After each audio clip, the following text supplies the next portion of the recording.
Selamat siang teman-teman semester berapa sekarang berarti kalian? Semester 5 ya? Waduh, sudah semester 5 lagi teman-teman ini. Selamat siang teman-teman semester 5. Akhirnya kita bertemu kembali setelah teman-teman kemarin melewati ujian tengah semester, ujian akhir semester. Semoga nilai UAS kemarin dan nilai akhir teman-teman semester 4 kemarin cukup memuaskan. Saya harap ada peningkatan, jangan cepat berpuas diri, dapat B, selesai, beres. Saya harap yang biasanya dapat B, tingkatin lagi jadi dapat A. Yang sudah dapat A, pertahankan, tong mahiwal, hayang A+, karena nggak ada di sini sistem A+, ya. Bapak Ibu yang baik, yang sehat, yang cantik dan cakep, hari ini kita akan membahas tentang, sebelum kita membahas tentang, kita juga akan menjalankan kegiatan perkuliahan pada mata kuliah Sistem Pemerintahan Desa. Nah, teman-teman, saya harap sebelum teman-teman memulai perkuliahan, saya sebenarnya mengharapkan teman-teman sudah punya buku pegangan ya untuk sistem pemerintahan desa. Ya namanya saya nulis sendiri, ya pasti saya pertama akan merekomendasikan buku saya yang ini, Sistem Pemerintahan Desa karya saya. Nah ini teman-teman bisa cari di Shopee. Nah kalau misalnya teman-teman merasa kurang puas dengan apa yang ditulis, saya sih merekomendasikan buku dari Mas Muiz Raharjo, Pokok-pokok dan Sistem Pemerintahan Desa. Ini juga cukup komprehensif ya, membahas tentang desa, cuman isinya sih nggak beda jauh sama buku yang saya tulis, cuman untuk Mas Muiz ini ada data-data yang lebih aktual dari 2 tahun terakhir, tapi yang pasti sih sama-sama aja, cuman kalau teman-teman mau menambah khasanah keilmuan, ya silakan kalian eksekusi buku-buku tersebut. Saya harap sih teman-teman punya buku pegangan ya, khususnya yang saya nih, yang saya khususnya. Nggak, maksudnya gini, bukan kenapa-napa, bukan saya promosi atau apa, promosi sih, cuman kemungkinan besar nanti tugas ataupun apa, saya pasti ngambilnya dari buku saya. Jadi teman-teman minimal pegang sendiri lah, jangan minjem, kesian kalau misalnya yang punya buku dipinjemin, ya mau ngerjain gimana kalau teman-teman nyusahin, dan jadi beban lah. Ya, garis besarnya seperti itu. Nah, hari ini teman-teman kita akan membahas tentang sedikit pengantar tentang desa. Yang akan kita bahas hari ini adalah desa dalam sistem pemerintahan Indonesia. Jadi kita akan melihat bagaimana kedudukan desa dalam sistem pemerintahan Indonesia. Nah, kalau teman-teman juga bingung perihal sistem pemerintahan Indonesia kemarin kuliahnya gimana, takutnya nggak jelas, dan soalnya saya nggak ngajar kan sistem pemerintahan desa, ya teman-teman ini aja, eksekusi lagi ini, ya. Nah, ini sama buku yang sistem pemerintahan desa nyambung, nah nanti teman-teman minimal bisa lah tok-tok dengan materi yang akan disampaikan nanti. Nah, sebentar. Nah, teman-teman, mari kita mulai perkuliahan tentang desa dalam sistem pemerintahan Indonesia. Sebelumnya saya pengen share screen dulu sama teman-teman untuk slide pengantarnya supaya ada gambaran sedikit untuk teman-teman. Nah, teman-teman, di slide teman-teman sudah ada ya, di screen teman-teman sudah ada ya slide ya. Kita akan membahas desa dalam sistem pemerintahan Indonesia. Nah, teman-teman, sebelum kita masuk pada tataran desa, ada beberapa hal yang kiranya ingin saya sampaikan dulu sama teman-teman. Yang ini berdasarkan data BPS, Badan Pusat Statistik, masih tahun 2016 sih, ini belum update lagi. Pada prinsipnya terdapat kabupaten sebanyak 415 di Indonesia. Jumlah kota sebanyak 93 dan desa nih patut teman-teman garis bawahi, jumlah desa di Indonesia itu sebanyak 82.030. Tersebar dari ujung Aceh sampai timur Papua. Ada sebanyak 82.030 desa. Nah, teman-teman, satu hal yang patut digarisbawahi, Sebelum bangsa ini ada, sebelum negara ini berdiri tahun 1945, pada prinsipnya desa itu sudah ada. Desa sudah ada pada masa lalu dan pada prinsipnya merupakan komunitas sosial. Dan prinsipnya juga merupakan pemerintahan asli bangsa Indonesia yang bahkan telah ada sebelum Indonesia berdiri. Gitu. Nah, makanya kadang kalau misalnya kita tatap muka, saya sering bertanya sama teman-teman, duluan desa atau duluan negara? Karena pada prinsipnya yang duluan ya desa. Desa dari zaman Angling Dharma aja udah ada. Dari zaman kerajaan-kerajaan juga sudah ada. Nah, ini saya ingin memperkenalkan dulu secara teoritis perihal desa, bahwa teman-teman secara etimologis desa itu berasal dari bahasa Sanskerta, yakni deca, yang berarti tanah air, tanah asal, atau tanah kelahiran.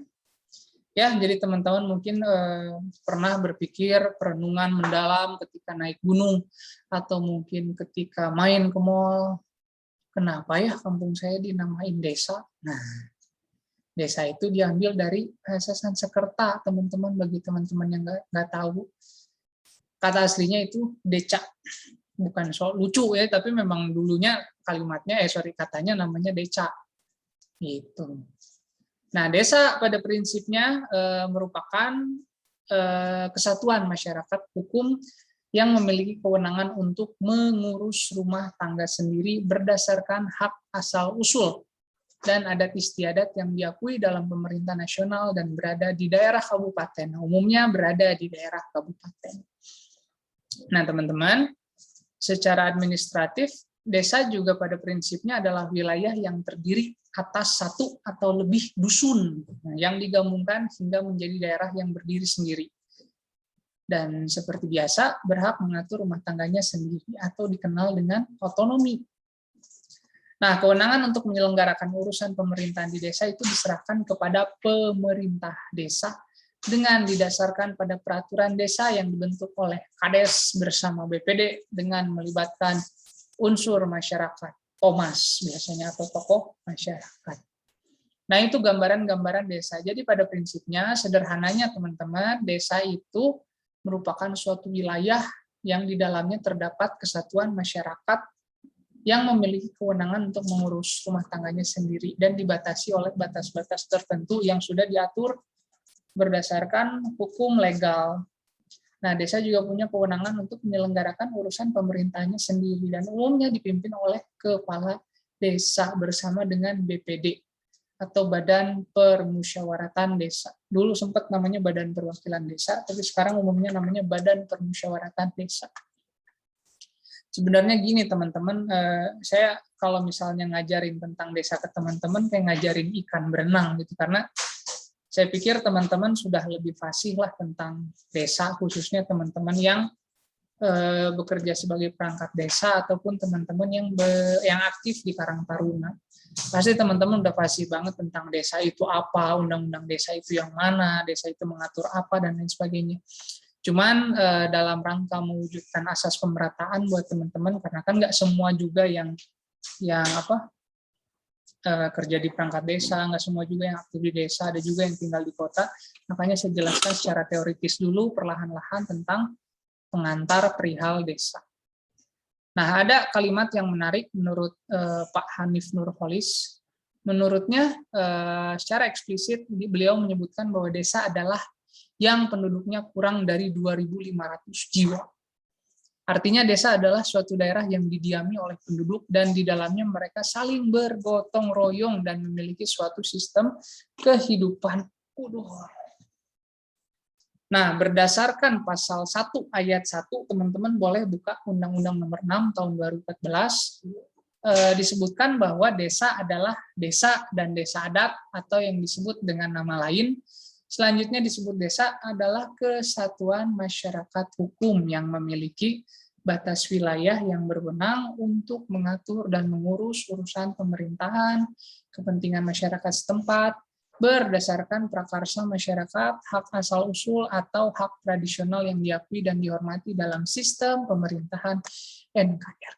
Jadi itu ya definisi utama dari desa. Itu teman-teman bisa lihat di Undang-Undang Nomor 6 tahun 2014 pasal 1 ayat 1.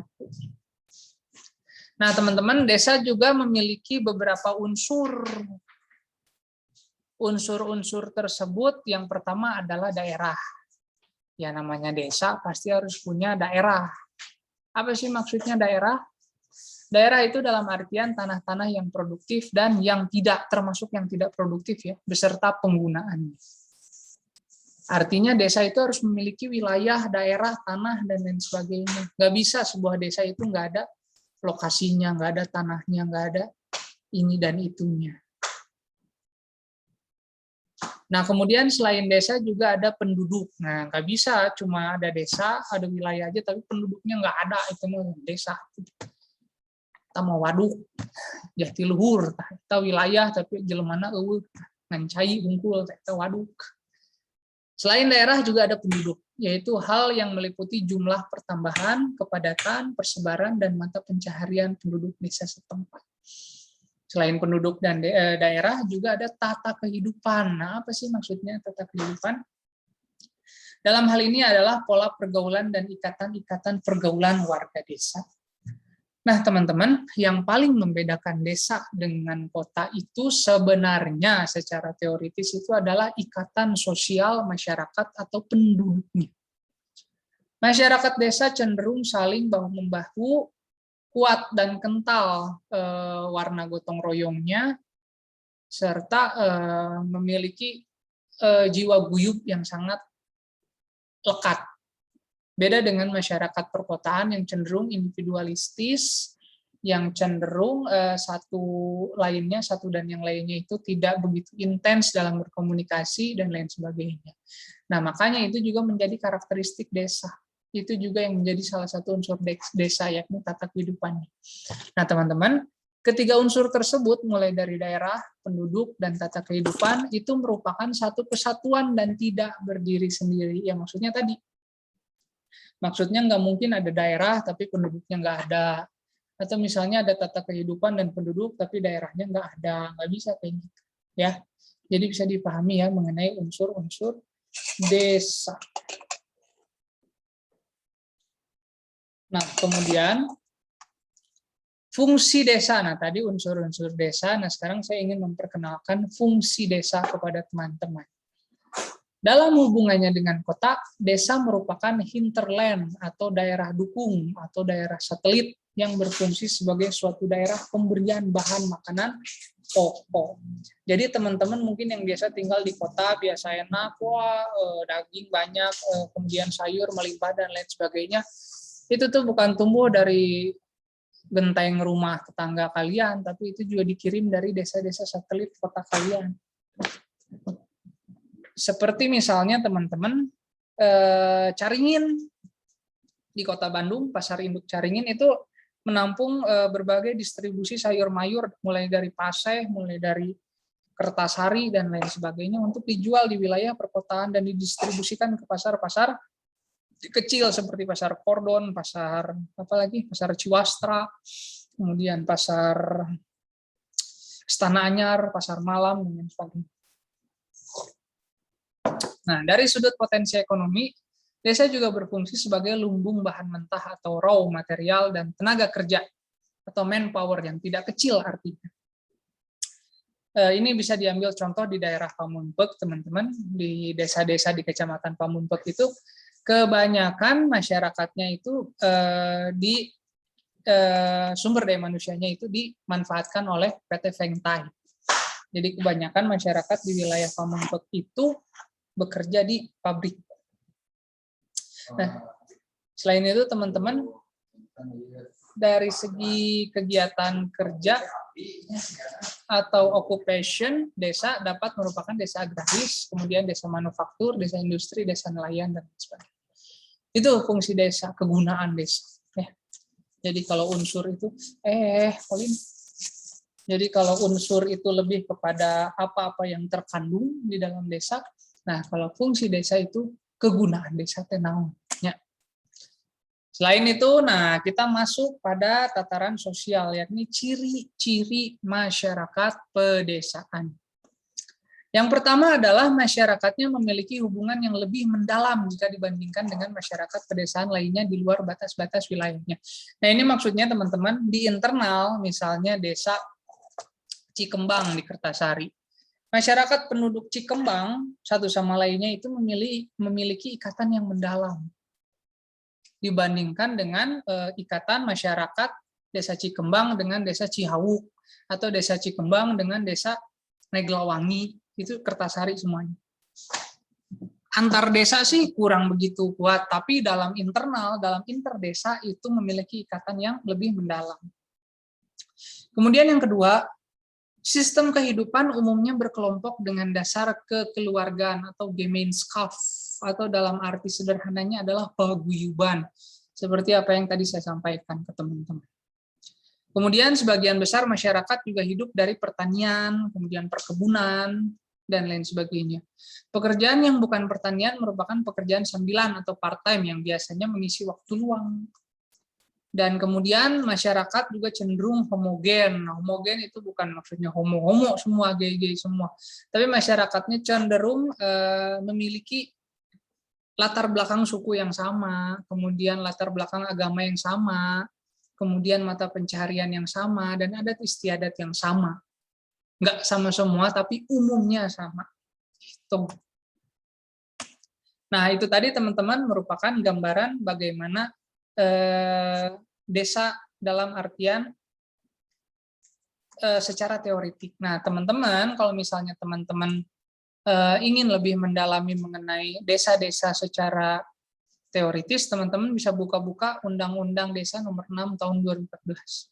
Teman-teman harus ingat terus ya, Undang-Undang Desa itu Undang-Undang Nomor 6 Tahun 2014. Bukan lagi Undang-Undang Nomor 32 Tahun 2004. Kalau dulu desa diatur dalam Undang-Undang Pemerintahan Daerah Nomor 32 Tahun 2004. Tapi kalau sekarang undang-undangnya sudah sendiri, Undang-Undang Nomor 6 Tahun 2014. Pun halnya juga dengan kecamatan. Kecamatan kalau nggak salah udah jadi peraturan pemerintah tersendiri. Itu, nah teman-teman silakan kaji-kaji lagi.